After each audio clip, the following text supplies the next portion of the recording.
رسول اللہ یا رسول اللہ یا رسول اللہ یا السلام علیکم ورحمۃ اللہ وبرکاتہ۔ الحمد للہ رب العالمین والعاقبۃ للمتقین والصلاة والسلام علی سید الانبیاء والمرسلین وعلی آلہ الطیبین الطاہرین وصحابتہ الاکرمین وعلی من تبعہم بإحسان الی یوم الدین، اما بعد، فقال اللہ تبارک وتعالی فی القرآن الکریم: اعوذ باللہ من الشیطان الرجیم، بسم اللہ الرحمن الرحیم، انما یرید اللہ لیذہب عنکم الرجس اہل البیت ویطہرکم تطہیرا۔ صدق اللہ العلی العظیم وبلغ رسولہ النبی الکریم ونحن على ذلك من الشاهدين والشاكرين۔ وقال الله تعالى في شأن حبيبه إجلالا وإكراما: إن الله وملائكته يصلون على النبي يا أيها الذين آمنوا صلوا عليه وسلموا تسليما۔ اللهم صل وسلم على سيدنا وشفيعنا وحبيبنا ومولانا محمد كلما ذكره الذاكرون، وصل على سيدنا ومولانا محمد كلما غفل عن ذكره الغافلون، وعلى آله وصحبه وبارك وسلم۔ محترم ناظرین کرام، اللہ رب العزت کا بے پایا کرم ہے جس کی توفیق اور عنایت سے جو آیت مبارکہ تلاوت کی گئی، اس آیت مبارکہ میں اللہ رب العزت آل بیت اطہار، خاندان نبوت رضوان اللہ تعالی علیہم اجمعین کی شان کو بیان کیا ہے، اور اس آیت مبارکہ میں اللہ رب العزت خاندان نبوت سے ہر ناپاکی کو دور کر دینے کا اعلان اللہ رب العزت کر رہا ہے، اور ان کی طہارت اور پاکی کا ذکر اللہ رب العزت کر رہا ہے۔ اسی وجہ سے ہم اس خاندان نبوت کو آل بیت اطہار کے نام سے ذکر کرتے ہیں، یاد کرتے ہیں۔ اس آیت مبارکہ کے متعلق صحابہ کرام رضوان اللہ تعالی علیہم اجمعین فرماتے ہیں کہ نزلت بخمس، یہ آیت مبارکہ 5 لوگوں کے بارے میں نازل ہوئی جنہیں ہم پنجتن کے نام سے جانتے اور پہچانتے ہیں۔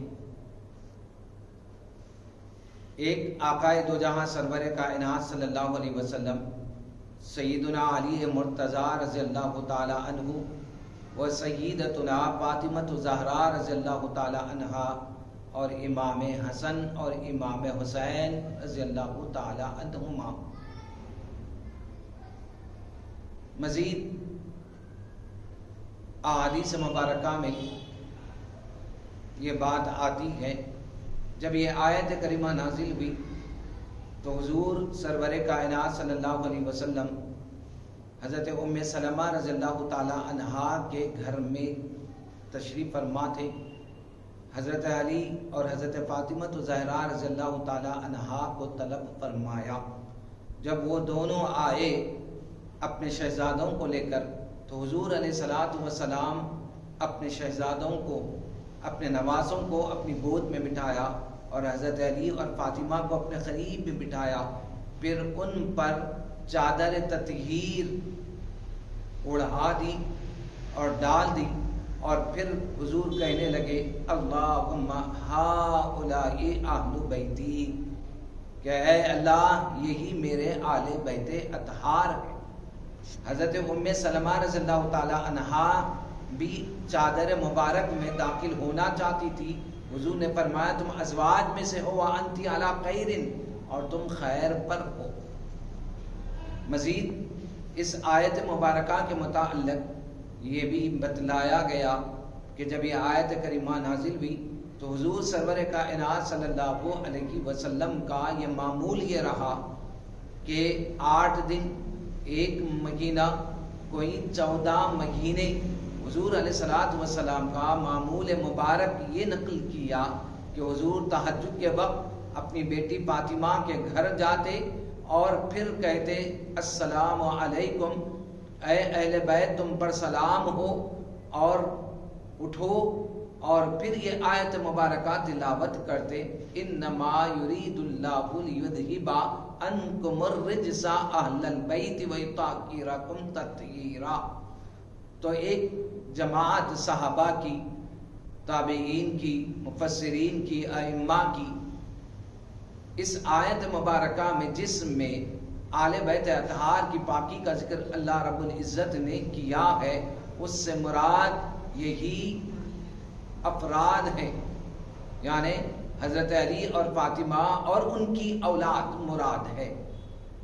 دوسری جماعت ازواج مطہرات کو بھی شامل کیا ہے. بہرحال وہ آل بیت اطہار رضوان اللہ تعالی علیہم اجمعین کہ اللہ تبارک و تعالی ان کی پاکی اور ان کی طہارت کا قرآن مجید میں ذکر کیا ہے، تعریف کی ہے.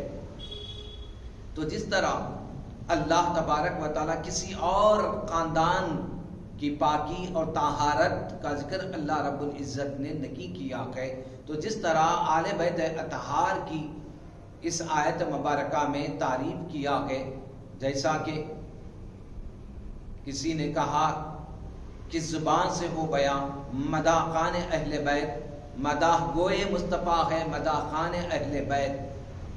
خود اللہ تبارک و تعالی ان کی پاکی کا کرتا ہے بیان، جیسا کہ آیہ تطہیر سے ظاہر ہے شان آل بیت. سر لٹانا جان کٹانا کوئی تجھ سے سیکھ لے، جانے عالم ہو فدا اے خاندان اہل بیت. بے ادب گستاخ فرقے کو سنا دے اے حسن، یوں سنی بیان کرتے ہیں داستان اہل بیت. تو خود تبارک و تعالی ان کی پاکی کا بیان کر رہا ہے اس آیت مبارکہ میں. تو جس طرح اللہ تبارک و تعالی نے آل بیت اطہار کا نام لے کر ان کی تعریف کی ہے، اسی طرح اللہ رب العزت نے صحابہ کا نام لے کر قرآن مجید میں تعریف کیا ہے. ارشاد ربانی ہے والسابقون الاولون من المہاجرین والانصار والذین اتبعوهم بإحسان رضی اللہ عنہم ورضوا عنہ وَأَعَدَّ لَهُمْ جَنَّاتٍ تَجْرِي تَحْتَهَا الْأَنْهَارُ خَالِدِينَ فِيهَا أَبَدًا. اللہ تبارک و تعالی سبقت کرنے والے مہاجرین اور انصار صحابہ کی تعریف کرتے ہوئے اللہ تبارک و تعالی ان سے راضی ہونے کا بھی اعلان کر رہا ہے اور ان کے جنتی ہونے کی بشارت بھی اللہ رب العزت دے رہا ہے.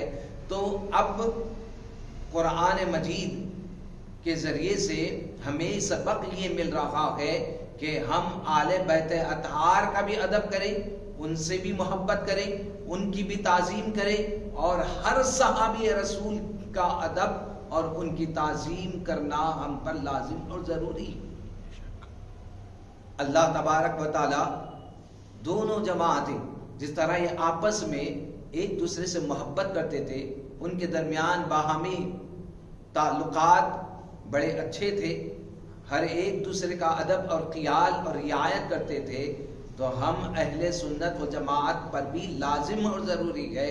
جیسا کہ امام فخر الدین رازی رحمت اللہ علیہ لکھتے ہیں کہ ہم اہل سنت و جماعت کا مشرب یہی ہے کہ ہم آل بیت اطہار کا بھی ادب اور ان کی تعظیم کرتے ہیں اور ہر صحابی رسول کا ادب اور ان کی تعظیم کرتے ہیں.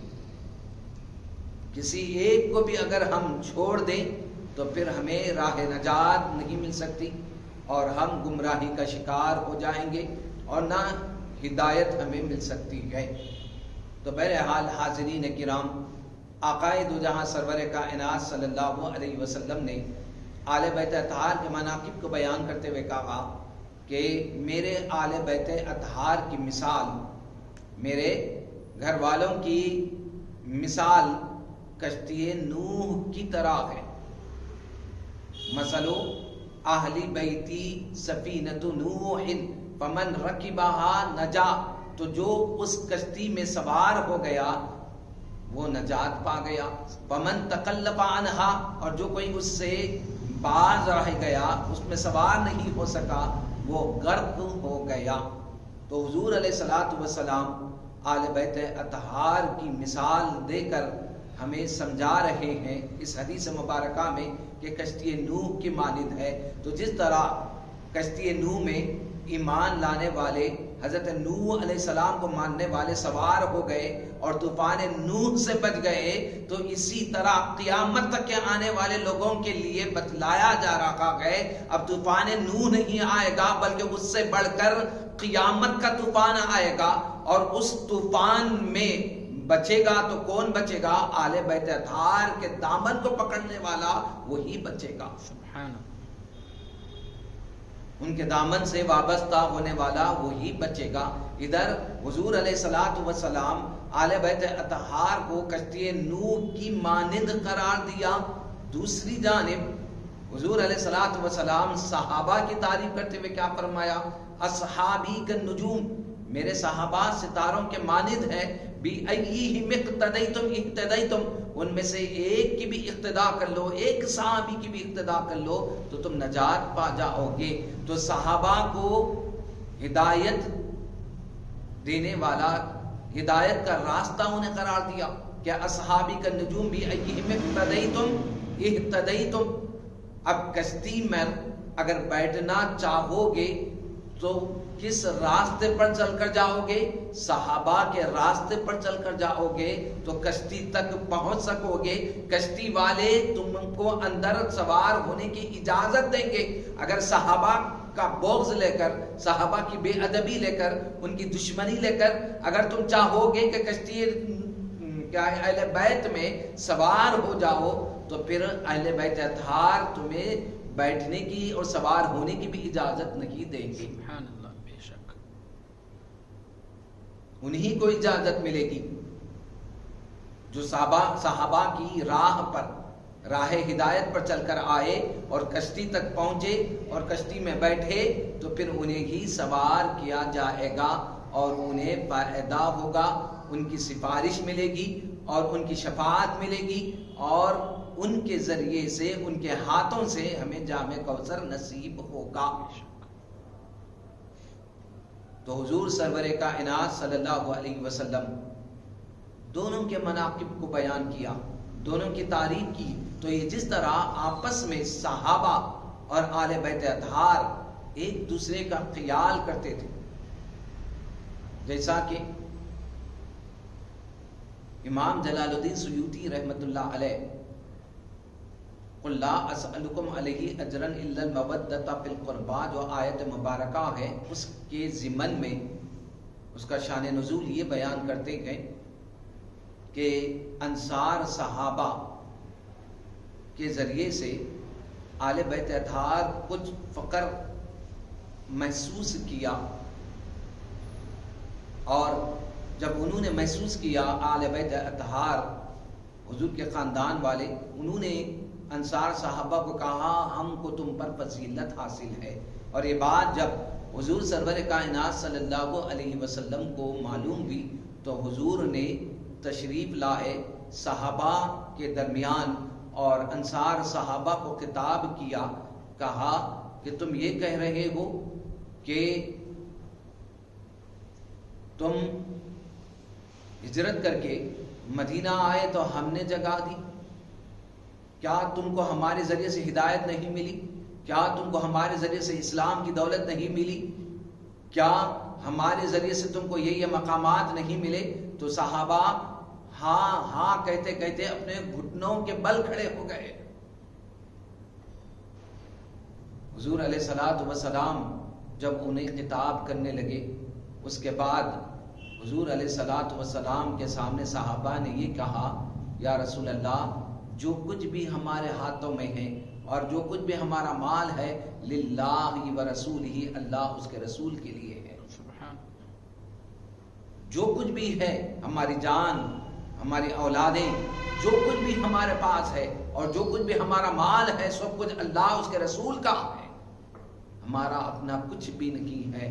جب انہوں نے صحابہ نے جب یہ اعتراف کیا اور آل بیت اطہار کے لیے سب کچھ قربان کر دینے کی بات جب کہی، تو اللہ تبارک و تعالیٰ یہ آیت کریمہ نازل کی، قل، اے محبوب کہہ دو کہ لا اسألکم علیہ اجرا، میں تم سے کوئی دین کے پہنچانے پر معاوضہ نہیں مانگتا سوائے میرے قرابت دار کی محبت کے، الا المودۃ فی القربى.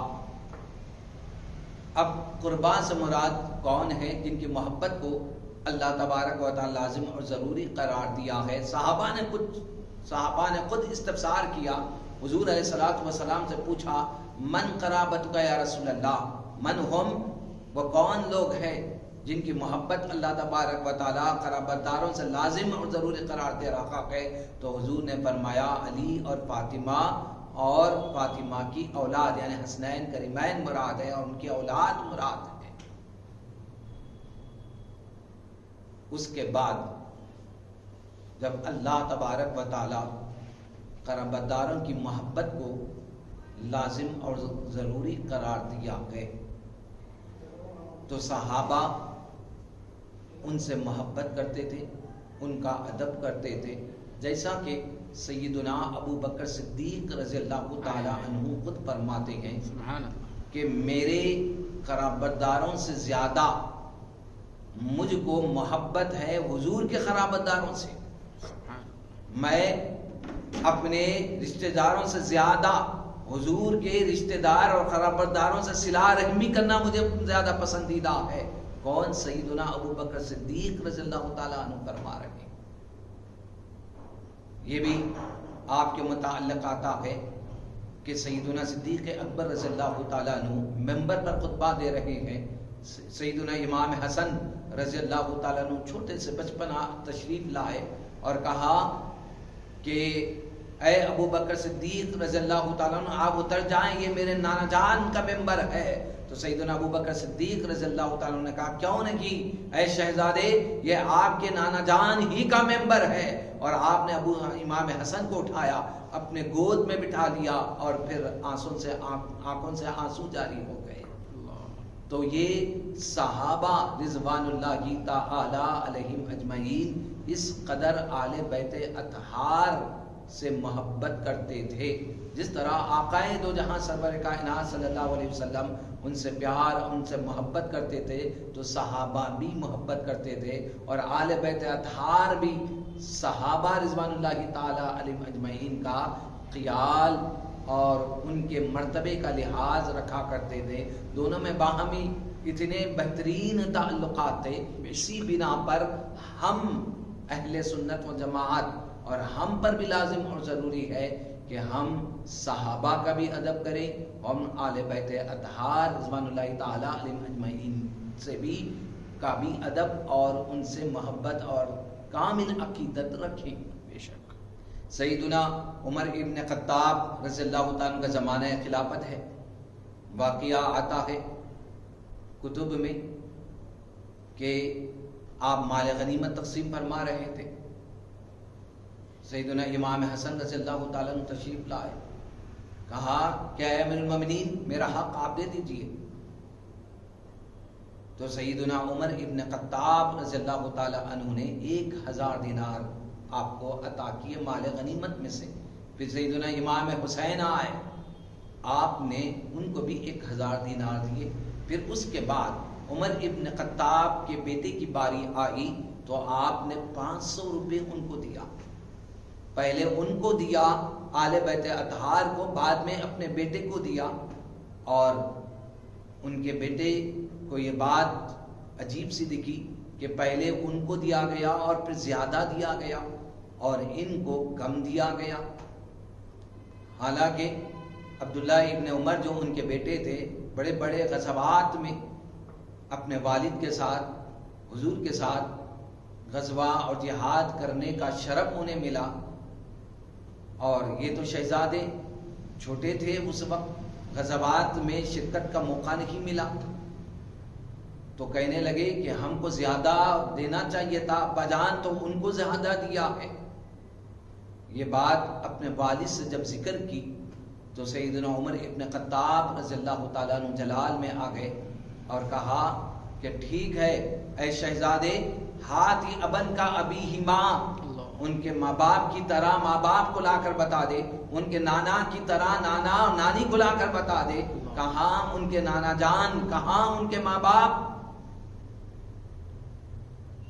جب یہ بات سیدنا عمر ابن خطاب نے کہا، بیٹے کو بات سمجھ میں آ گئی، اور یہ بات جب امام حسن و امام حسین رضی اللہ تعالی عنہما سنے اور سن کر واپس جب گئے اپنے والد کو ذکر کیا، تو حضرت علی مرتضیٰ رضی اللہ تعالی عنہ یہ سن کر خوش نہیں ہوئے، بلکہ اپنے شہزادوں کو یہ بھی سمجھایا کہ بیٹے یہ تو ہماری شان ہے جو عمر ابن خطاب رضی اللہ تعالی عنہ نے بیان کی ہے، یہ ان کا اپنا ادب ہے، لیکن اے میرے شہزادو تم حضرت عمر ابن خطاب کو بھی کم نہ جانو کہ تمہارے نانا جان ہی نے فرمایا ہے جنتیوں کے چراغ عمر ابن خطاب ہوں گے۔ سبحان اللہ۔ کون؟ سیدنا علی مرتضیٰ رضی اللہ تعالی عنہ کہہ رہے ہیں عمر ابن خطاب رضی اللہ تعالی عنہ کے متعلق۔ تو پھر شہزادے یہ سن کر کہنے لگے، امام حسن و امام حسن، ابا جان کیا ہم امیر المومنین کو سنا دیں؟ ہاں ہاں بیٹے جاؤ سنا دو۔ یہ دونوں دوڑتے ہوئے آئے اور آ کر کہا، اے امیر المومنین، ہمارے والد نے نانا جان سے سنا ہے آپ کے متعلق کہ اہل جنت جو ہوں گے ان کے چراغ کون ہوں گے؟ عمر ابن خطاب ہوں گے۔ جب سیدنا عمر ابن خطاب رضی اللہ تعالی عنہ شہزادوں سے جب یہ بات سنی، ان کی شان کی، ان کے مرتبے کی، ان کے جنتیوں کے چراغ ہونے کی جب بات سنی تو کہا، شہزادو کیا اپنے والد سے یہ لکھوا کر لا لو گے؟ ہاں ہاں کیوں نہیں، ہم لکھوا کر لے کر آئیں گے۔ تو گئے، حضرت علی مرتضیٰ رضی اللہ تعالیٰ عنہ سے ان کے لڑکوں نے یہ حدیث کو جو عمر ابن خطاب کی شان میں حضور نے جو فرمایا تھا وہ لکھوا کر لے کر آئے۔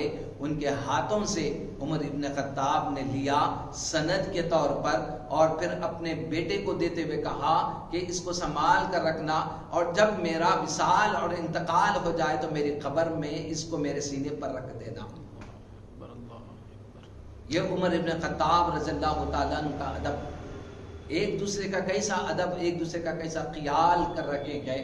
یہ آل بیت اطہار رضوان اللہ تعالی مجمعین اور یہ صحابہ، تو ہم کو بھی ان کی زندگیاں، یہ ان کے واقعات، یہ ان کے مناقب ہم کو پیام اور پیغام یہ دے رکھے گئے کہ ہم ہرگز لمحے بھر کے لیے بھی ذرہ برابر بھی کیا ادب کے خلاف نہ کرے، نہ کسی صحابی کے بارے میں، نہ کسی آل بیت اطہار کی بے ادبی کی گنجائش ہے، ورنہ ہم ہدایت سے، سعادت سے، نجات سے ہم محروم ہو جائیں گے۔ بلکہ بتلایا گیا کہ آل بیت اطہار سے محبت اور مودت حسن خاتمہ کی دلیل ہے۔ کون؟ مجدد الفسانی رحمت اللہ علیہ نقل فرما رہے ہیں۔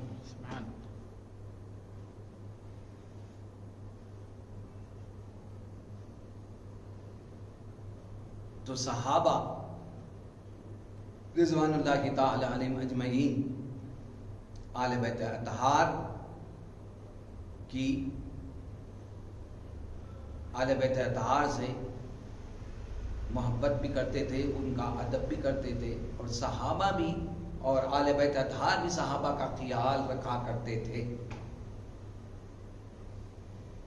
جیسا کہ اور ایک واقعہ آپ کے سامنے نقل کروں جو قرآن مجید میں اللہ رب العزت نے آل بیت اطہار کی شان میں واقعے کو نقل فرمایا ہے، جب نجران کا ایک وقت عیسائیوں کا حضور علیہ الصلوۃ والسلام کی خدمت میں آیا اور آ کر وہ حجت کرنے لگے عیسیٰ علیہ السلام کے بارے میں اور اللہ کا بیٹا کہنے لگے، تو حضور علیہ الصلوۃ والسلام انہیں دلائل سے بہت کچھ سمجھایا، لیکن اس کے باوجود بھی وہ حجت کرنے لگے اور اپنی حجت اور پر قائم رہے۔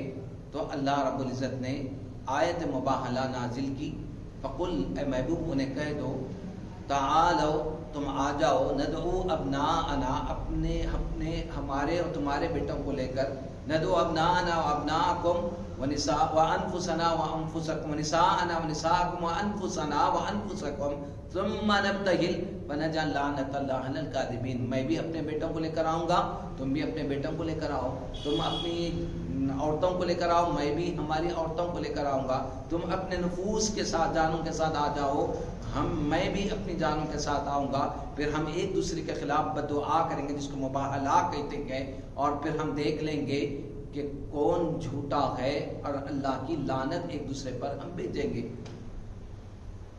وہ دن جب دوسرے دن وہ جب آئے، اہل کتاب عیسائیوں کا وقت اپنے بیٹوں کو لے کر، اپنی عورتوں کو لے کر جب وہ آ گئے، تو حضور علیہ الصلوۃ والسلام مباہلے کے لیے، ان کے مقابلے کے لیے یا ان کی بددعا کرنے کے لیے جن ہستیوں کا انتخاب فرمایا کہ حضور خود تھے اور حضرت علی مرتضیٰ رضی اللہ تعالیٰ عنہ، ان کے پیچھے فاطمہ اور حسنین کریمین، امام حسین کو گود میں لیے ہوئے اور امام حسن کا ہاتھ پکڑے ہوئے حضور لے کر آئے، اور پھر روایت میں بھی آتا ہے حضور نے انہیں فرمایا یہ میرے آل بیت اطہار ہے، یہ میرے آل بیت اطہار ہے۔ عیسائیوں میں سے عبد المسیح ایک عالم تھا، اس نے آل بیت اطہار معصوم چہروں کو دیکھا حسنین کریمین کے، اور دیکھ کر اپنے قوم کی طرف متوجہ ہوا اور کہتا ہے ارے اگر یہ حضور ان کے نانا اگر بددعا کر دے ہمارے لیے اور یہ بچے آمین کہہ دے، سارے عیسائی ختم ہو جائیں گے، ان سے صلح کرو، ان سے مباہلہ نہ کرو۔ تو وہ لوگ صلح کر لیا۔ روایت میں آتا ہے حضور علیہ الصلوۃ والسلام فرماتے خدا کی قسم اگر وہ ہم ان کے خلاف بددعا کر دیتے تو اللہ تبارک و تعالیٰ ساری زمین سے، روئے زمین سے عیسائی کو ختم کر دیتا، عیسائیت کو ختم کر دیتا، حتیٰ کہ چرند پرند ختم ہو جاتے، سارے نباتات ختم ہو جاتے اگر ہم بددعا کر دیتے۔ تو اب اس آیت مبارکہ کا شان نزول اور احادیث مبارکہ اگر دیکھیں، یہ آیت مبارکہ، تو اس آیت مبارکہ کے ذریعے سے ہمیں معلوم یہ ہو رہا ہے کہ آل بیت اطہار کا کیا مقام ہے۔ ان کے مباہلے کے لیے حضور نے جن لوگوں کا انتخاب کیا وہ صرف پنجتن 5 لوگ تھے، وہ آل بیت اطہار ہی تھے۔ اب اس سے یہ نہ لے کوئی کہ حضور علیہ الصلوۃ والسلام صحابہ کو نہیں لیا، صحابہ کو نہیں لیا، ہم بھی اس لیے صحابہ کو نہیں مانتے۔ اگر یہ کوئی کہتا ہے، یہ سمجھتا ہے، اگر یہ بات لیتا ہے تو بالکل سراسر غلط ہے۔ کچھ حکمت تھی اللہ رب العزت کی اور اس کے رسول صلی اللہ علیہ وسلم کی کہ صحابہ کو لے کر حضور علیہ الصلوۃ والسلام مباہلے کے لیے، مقابلے کے لیے، بددعا کرنے کے لیے لے کر نہیں گئے۔ لیکن روایت میں یہ بھی آتا ہے حضرت امام جعفر صادق رضی اللہ تعالی عنہ فرماتے ہیں، جو خود سادات میں سے ہے، آل بیت اطہار میں سے سید السادات میں سے ہے، وہ فرماتے ہیں کہ ابو بکر اپنی اولاد اپنے بچوں کو لے کر آئے، عمر ابن خطاب اپنی اولاد کو لے کر آئے، عثمان غنی اپنی اولاد کو لے کر آئے، اور حضرت علی بھی اپنی اولاد کو لے کر آئے تھے۔ انہی کے آل بیت اطہار میں سے وہ لوگ فرما رہے ہیں۔ تو یہ اس سے یہ بات معلوم ہو رہی ہے کچھ حکمت تھی کہ حضور نہیں لے گئے، یا پھر وہ لوگ بھی تیار تھے لے کر آئے لیکن سامنے نہیں آئے، ایسا بھی ہو سکتا ہے۔ تو اس سے یہ بات عقد نہ کرے کہ ہم صحابہ کو نہیں مانتے یا صحابہ کی شان نہیں ہے. اس سے صحابہ کی شان کا انکار نہیں ہوتا ہے، بلکہ کیا حکمت تھی اللہ اس کے رسول صلی اللہ علیہ وسلم ہی بہتر جانتے ہیں. تو بہرحال بڑے بڑے ائمہ صحابہ، ائمہ کرام آل بیت اطہار کا ادب کرتے تھے اور صحابہ کا بھی ادب کرتے تھے. سیدنا ابو ہریرہ رضی اللہ تعالیٰ عنہ کے متعلق آیا کہ ایک مرتبہ امام حسین رضی اللہ تعالیٰ عنہ کے قدم مبارک کو آپ صاف کر رہے ہیں اور اپنے ہاتھوں سے، حالانکہ بڑی عمر کے ہونے کے امام حسین ابھی چھوٹے سے ہیں، عمر میں چھوٹے ہیں. سیدنا ابو ہریرہ جو اصحاب صفہ میں سے ہیں، جو سب سے زیادہ احادیث کے بیان کرنے والے، سیدنا ابو ہریرہ رضی اللہ تعالیٰ عنہ کی عقیدت کو دیکھیں کہ اپنے ہاتھوں سے ان کے پیروں کو صاف کرتے تھے، گرد و غبار کو، اور جوتے اپنے ہاتھوں سے پہنایا کرتے تھے. تو آپ امام حسین ابو ہریرہ رضی اللہ عنہ کو اٹھا لیتے تھے کہ چچا جان، اے ابو ہریرہ آپ تم کیا کر رہے ہو؟ تو حضرت ابو ہریرہ فرماتے اگر لوگوں کو آپ لوگوں کا مقام اگر معلوم ہو جائے تو اس سے اور زیادہ کرنے لگے. سیدنا امام اعظم ابو حنیفہ علیہ الرحمت و رضوان اور دیگر ائمہ کو دیکھیں، آل بیت اطہار کے ادب میں انہوں نے ان کی محبت میں جیل جانا گوارا کیا، اس کی سختیوں کو برداشت کیا، لیکن آل بیت اطہار کے متعلق انہوں نے ذرہ برابر بھی کمی ہونے نہیں دی. دوران درس آپ کے شاگرد بیان کرتے گئے کہ دوران درس چلا کرتا تھا امام اعظم، ہزاروں شاگرد ان کا سن رہے ہیں. اچانک استاذ محترم دوران درس کھڑے ہو جاتے پھر بیٹھتے، کھڑے ہو جاتے پھر بیٹھتے.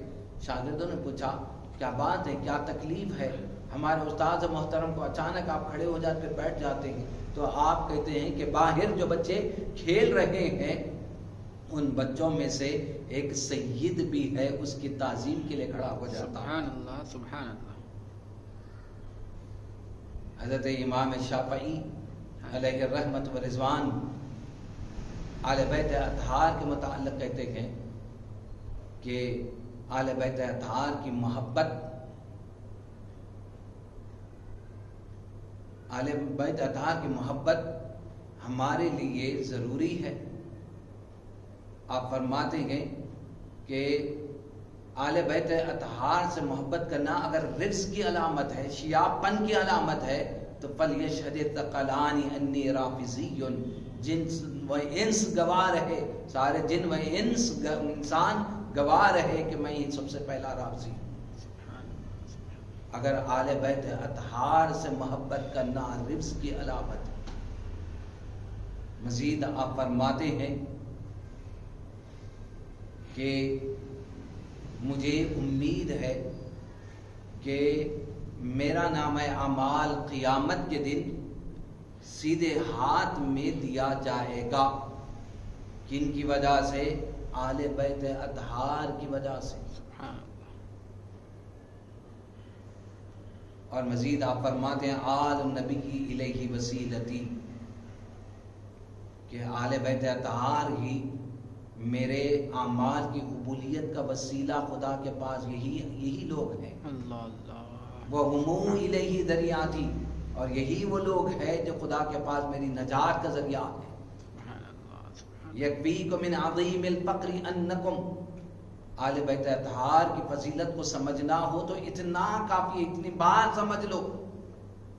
آپ فرماتے ہیں یکفیکم من عظیم الفقر انکم من لم یصلی علیکم لا صلاۃ لہ، جو آپ پر درود نہ پڑھے نماز میں، اس کی نماز ہی کامل اور قابل قبول نہیں. اللہ اللہ. یہ آل بیت اطہار کا مقام.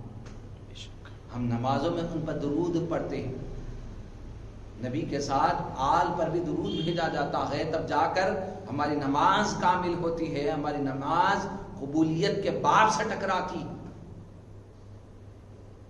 ہماری نمازیں قبول ہوتی. تو بہرحال حاضرین کرام، ناظرین کرام، آل بیت اطہار اور صحابہ میں تعلقات کافی اچھے اور استوار تھے، ان کے باہمی علاقات استوار تھے، تو ہمیں بھی چاہیے کہ ہر دو کا آل بیت اطہار سے بھی محبت رکھے، ان کا ادب کریں، اور صحابہ رضوان اللہ تعالی علیہم اجمعین کا بھی ادب اور ان سے بھی محبت اور عقیدت رکھیں۔ یہیں پر میں اپنی بات کو ختم کرتا ہوں۔ اللہ رب العزت سے دعا کرتا ہوں باری تعالیٰ تو ہمارے حال پہ لطف و کرم فرما۔ آمین۔ اے اللہ آل بیت اطہار سے سچی محبت اور سچی عقیدت عطا فرما۔ آمین۔ بروز حشر اے اللہ ان کی سفارش، ان کی شفاعت نصیب فرما، آمین۔ ان کے ہاتھوں سے جام کوثر نصیب فرما، آمین۔ صحابہ کے نقش قدم پر چلنے کی توفیق مرحمت فرما۔ آمین۔ اے اللہ ہم سے راضی ہو جا، آمین۔ توفیق دے ہم سب سے راضی ہو جائیں۔ آمین۔ وآخر دعوانا ان الحمد للہ رب العالمین وما علینا الا البلاغ المبین۔